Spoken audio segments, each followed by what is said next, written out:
Hello, everyone. About probably 3 weeks ago, maybe a month ago, I finished a really big project. And afterwards, I was just tired and didn't want to work on anything really big. So I just got to thinking, well, what do I want to do? And I'm a huge Three Stooges fan, and the iconic picture of the three golfers popped into my head, and I said, you know what? I want to do something, but I didn't want to get really involved in a big painting. So what I did was pulled up the picture, and then as you can see on the screen, I gathered up just a whole bunch of reference material, and then I got busy just doing this painting.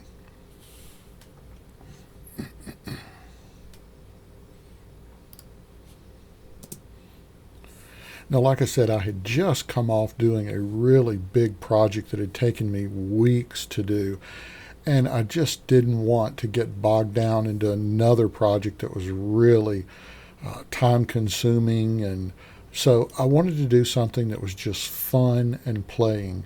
And I can't encourage you enough to just have fun and play, especially, if you're a professional. There are times that you get tired and you just don't want to, your mind just needs some rest. And so getting involved in a project or a painting, which doesn't take a lot of time and you can just have some fun with it, is just a great exercise. Now, as you can tell, this is oil on paper, and I was I didn't do any preliminary drawing. I just sort of sat down with paint and started blocking shapes in to find where I wanted stuff to be. Then I would draw right into the shapes with wet paint. And if I didn't like where something was, if I felt like it needed to be moved or something like that, then I would just move it. Don't be afraid of oil paint. People get really, really nervous about, oh, if I put down oil paint, now it's just this soupy mess, and what am I going to do with it? Well, I mean, you can always wipe it off, but oil paint is not as intimidating as you might think for doing very loose, fluid work.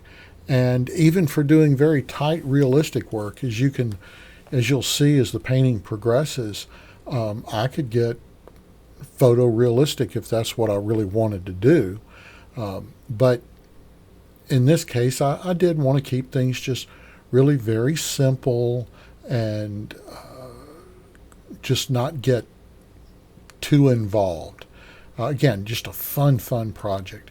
As you can see, I start putting down the pattern on the alligator's, I guess it'd be an Argyle sweater. And, again, I just went wet into wet. And people are always thinking, well, how do you put complex patterns into buildings or interiors or clothing? And, of course, there are a lot of different ways you can do it, one of which is to draw, I guess, a really complex pattern and then paint within the lines. And that's okay, but it's real easy to get really stiff with that and to lose your volume, lose your light source, because you get so involved in the pattern that you flatten out the three-dimensional object that pattern is sitting on. I see it all the time where people are painting couches or pillows, again, shirts, especially coats that have a complex pattern. And although the rest of the painting is really very rounded and has a lot of volume, wherever that pattern is just flat as a pancake. And that's because they've forgotten that whatever that pattern is resting on, it's going to be conforming to the shape of that object. And by painting the way I'm doing, you've already got the volume established, and so you're building into it. Now, you can flatten it back out, but you're less likely to, and you don't feel as constrained to your drawing. That's the other thing, is that if you spend a long time doing a very complex pattern, then if all of a sudden you need to change it, you feel like it breaks your heart, or it's mind numbing, where you think, oh my gosh, I just spent 2 or 3 or more hours drawing this pattern, and now I'm going in and just completely redoing it. It's very disheartening. Now, I'm getting on the elephant, and you'll see if you stick with this whole tutorial, you'll see where I think I changed that pattern 2 or 3 times, and I just didn't like the way it was going, and I felt totally at ease, totally comfortable going in and changing it up, because I hadn't put a tremendous amount of time into it to begin with, so I wasn't emotionally invested in it. And that's something you got to be really careful with when you're doing a painting, is becoming overly emotionally invested in a particular area. That's not to say you don't get emotionally involved in the painting. Obviously you would. That's what gives you the enthusiasm to be working. But getting emotionally attached to a particular area, a particular brush stroke or something like that, it's really counterproductive, because although you laid down that area and at the time it looked good, it felt right, as the painting evolved, it all of a sudden doesn't make sense. And if you're so emotionally invested in that area that you're afraid to get rid of it, then it's to the detriment of the painting.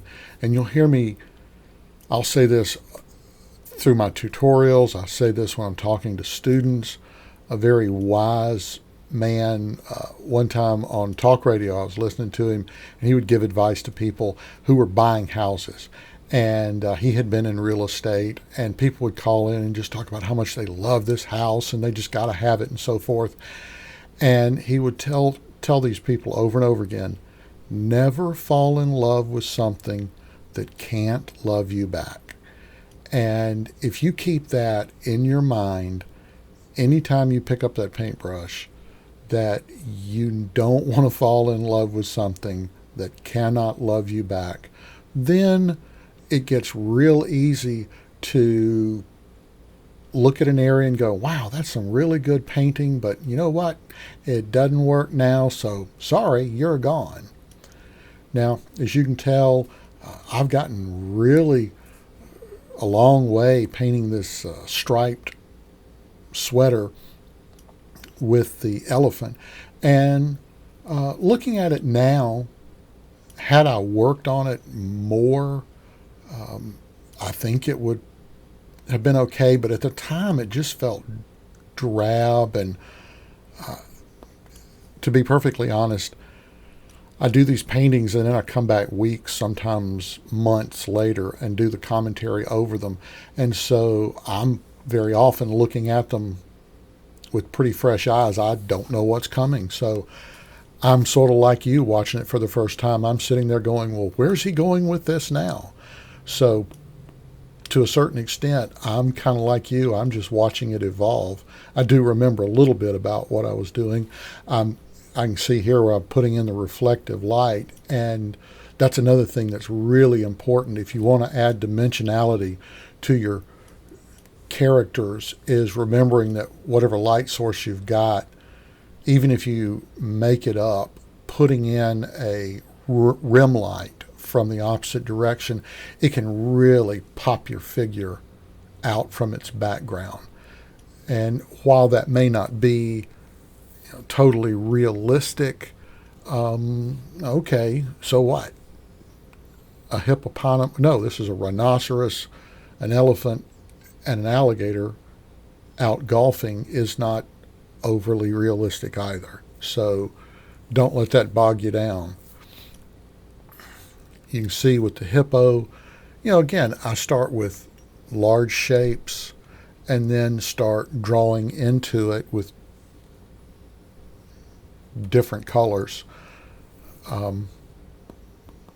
trying to remember the shadow patterns that I'm trying to establish. I'm, of course, looking at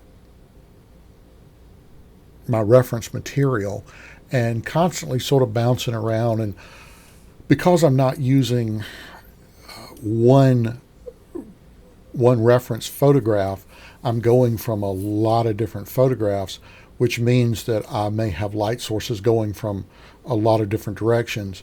So what I have to do is at the beginning determine, okay, I'm going to have the light coming from the upper right hand side, as I did in this case. Well, then I have to keep in mind that any object that I'm painting, it's going to need to have that same directional light source. That's where you do want to be cognizant of that and be mindful that if you go in and you're using multiple photographs, be very careful that you don't paint one figure with the light coming from the upper right, the other figure's coming from the lower left, or the light's coming from the lower left, and you've got just a very confusing, nonsensical lighting situation.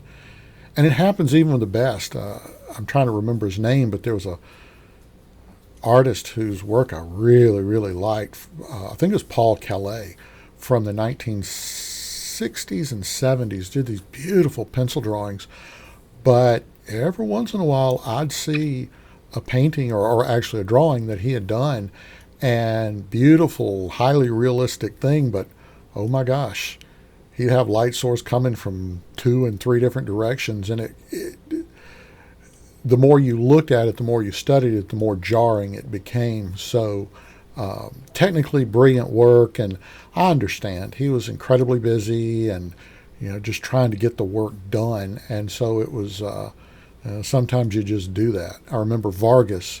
If you ever look at the pinup artist Vargas talking about spending late nights, and every once in a while he'd paint these line of chorus girls, and he'd find out that he painted 8 girls with would be 18 pairs of legs, so there'd be a pair of extra legs.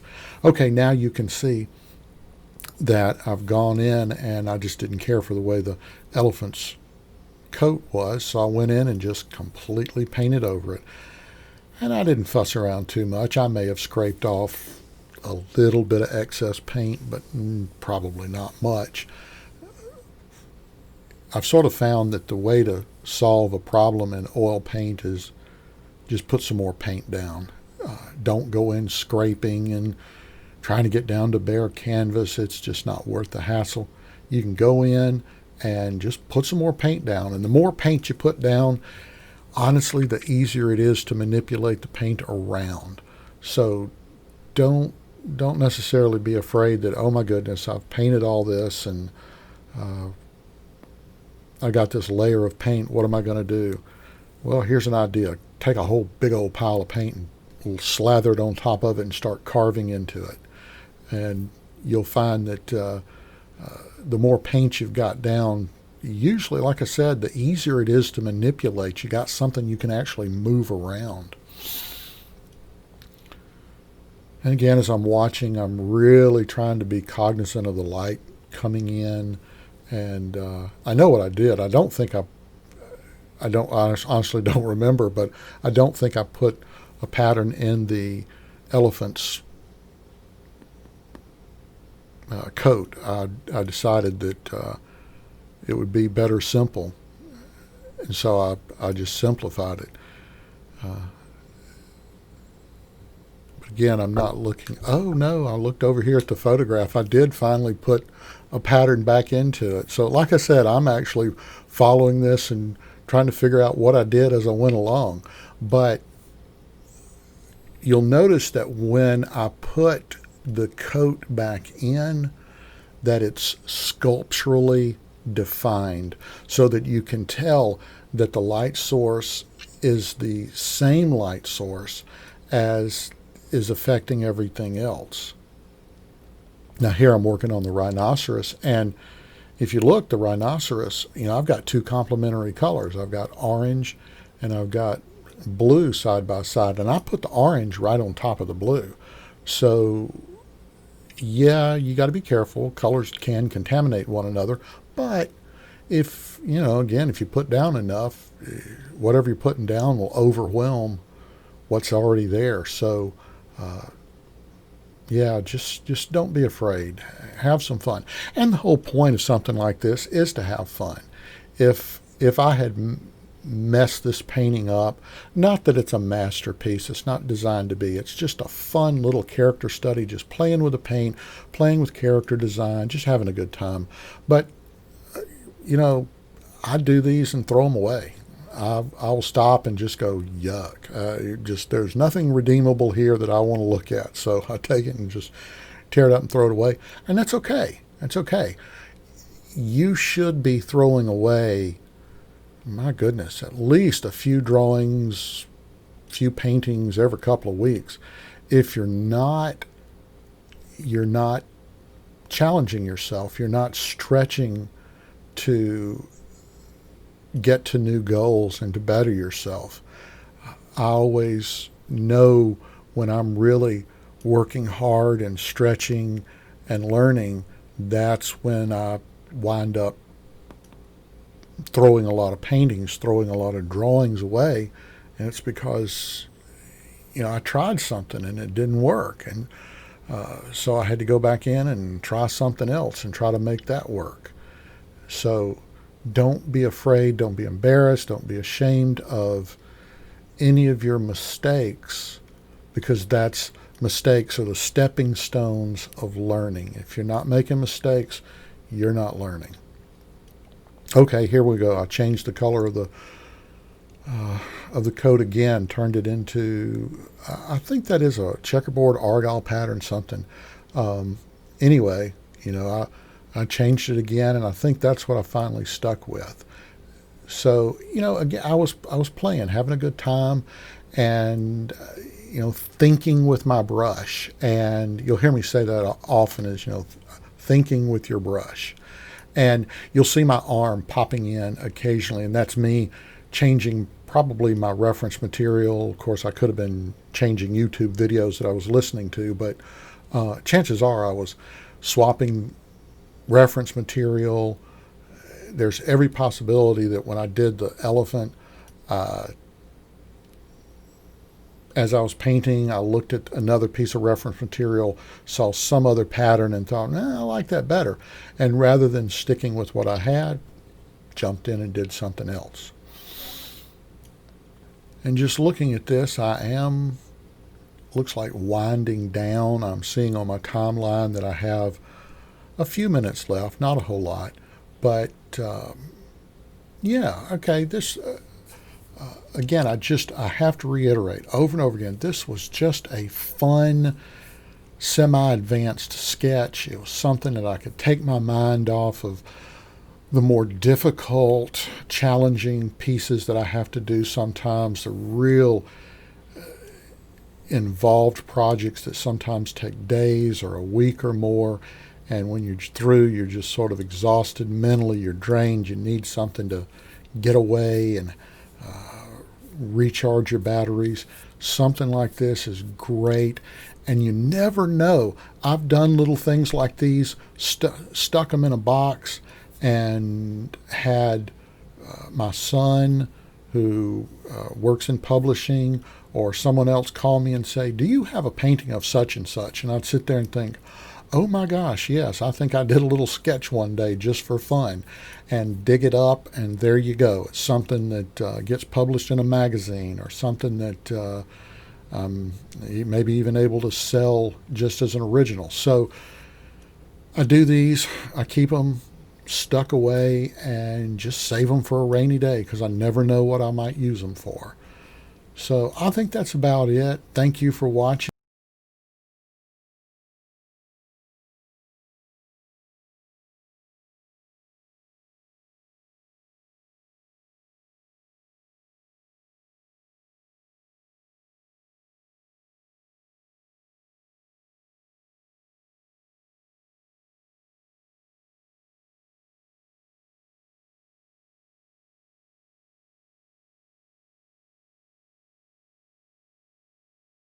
If you've enjoyed this episode of The Arthropologist, please hit the like button. And if you'd like to see more episodes like this, think about subscribing.